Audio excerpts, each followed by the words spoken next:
शहर के पुराने हिस्से में एक छोटा सा पुलिस थाना था, थाना नंबर 27। बाहर से देखने में साधारण, लेकिन अंदर कई कहानियों का गवाह। उसी थाने में तैनात था सब इंस्पेक्टर अर्जुन सिंह। लंबा कद, सख्त चेहरा और आंखों में एक अजीब सी शांति। लोग उसे थोड़ा सख्त पुलिस वाला मानते थे।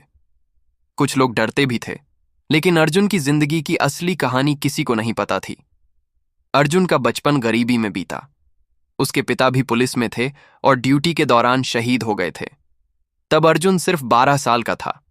उस दिन उसने ठान लिया था, वो भी खाकी पहनेगा, लेकिन डर नहीं, इंसाफ बांटेगा। सालों की मेहनत के बाद वो पुलिस में भर्ती हुआ, लेकिन जैसे ही उसने नौकरी शुरू की, उसे समझ आ गया कि फिल्मों वाली पुलिस और असली पुलिस में जमीन आसमान का फर्क होता है। एक दिन सुबह थाने में एक बूढ़ी महिला आई। उसकी आंखों में आंसू थे। उसने कहा, साहब, मेरा बेटा 3 दिन से घर नहीं आया। थाने के बाकी लोग बोले, अम्मा, खुद ही घूमने गया होगा, आ जाएगा। लेकिन अर्जुन को उसकी आंखों का डर सच्चा लगा। उसने तुरंत केस दर्ज किया और खुद जांच शुरू कर दी। जांच के दौरान उसे पता चला कि लड़का आखिरी बार शहर के एक बड़े बिल्डर के ऑफिस के पास देखा गया था। वो बिल्डर बहुत ताकतवर था। उसके खिलाफ पहले भी कई शिकायतें आई थीं, लेकिन हर बार केस दबा दिया गया। अर्जुन ने बिल्डर से पूछताछ की तो उसने हंसते हुए कहा, साहब, आप नए लगते हो, यहां ऐसे केस नहीं चलते। थाने के कुछ साथी भी अर्जुन को समझाने लगे, भाई, ज्यादा ईमानदारी दिखाओगे तो नौकरी नहीं चलेगी। लेकिन अर्जुन के लिए खाकी सिर्फ नौकरी नहीं, जिम्मेदारी थी। उसी रात उसे एक गुप्त कॉल आया। किसी ने बताया कि गायब लड़का बिल्डर के गोदाम में बंद है। अर्जुन बिना समय गंवाए अपनी टीम लेकर वहां पहुंचा। गोदाम के अंदर जो उसने देखा वो डरावना था। कई मजदूरों को जबरन काम करवाया जा रहा था और वहीं लड़का भी बंधा हुआ था। अर्जुन ने तुरंत सबको छुड़ाया और बिल्डर को गिरफ्तार कर लिया। लेकिन असली लड़ाई अब शुरू हुई।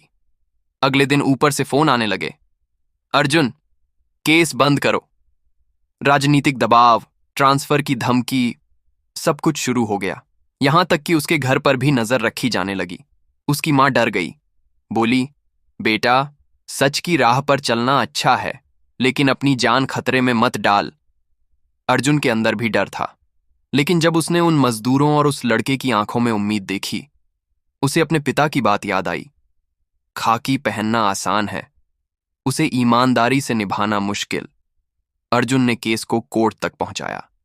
सबूत मजबूत थे। मीडिया में खबर फैली और धीरे धीरे लोगों का समर्थन मिलने लगा। लेकिन बिल्डर ने हार नहीं मानी। एक रात अर्जुन पर हमला हुआ। कुछ गुंडों ने उसकी गाड़ी को घेर लिया। मारपीट हुई, लेकिन अर्जुन बच गया। अगले दिन वो फिर थाने पहुंचा, जख्मी लेकिन डटा हुआ। कोर्ट में केस चला। महीनों की सुनवाई के बाद आखिरकार बिल्डर को सजा हुई और मजदूरों को इंसाफ मिला। उस दिन वही बूढ़ी महिला थाने आई। उसके हाथ में मिठाई थी। उसने अर्जुन के सिर पर हाथ रखा और बोली, बेटा, आज तूने मेरे बेटे को ही नहीं, मेरी उम्मीद को भी बचाया है। धीरे धीरे शहर में अर्जुन की पहचान बदलने लगी। लोग उसे सख्त नहीं, सच्चा पुलिस वाला कहने लगे। लेकिन अर्जुन के लिए असली इनाम लोगों की मुस्कान थी। एक दिन नया कांस्टेबल थाने में आया और बोला, सर, मैं भी आपकी तरह बनना चाहता हूं, ईमानदार पुलिस वाला। अर्जुन मुस्कुराया और बोला, मेरी तरह नहीं, खुद की तरह बनो। बस इतना याद रखना, खाकी ताकत नहीं, जिम्मेदारी है। समय बीतता गया। अर्जुन ने कई केस सुलझाए, कई लोगों की मदद की, लेकिन हर केस में उसने एक ही बात याद रखी, इंसाफ। और थाना नंबर 27 अब सिर्फ एक थाना नहीं, भरोसे की पहचान बन चुका था।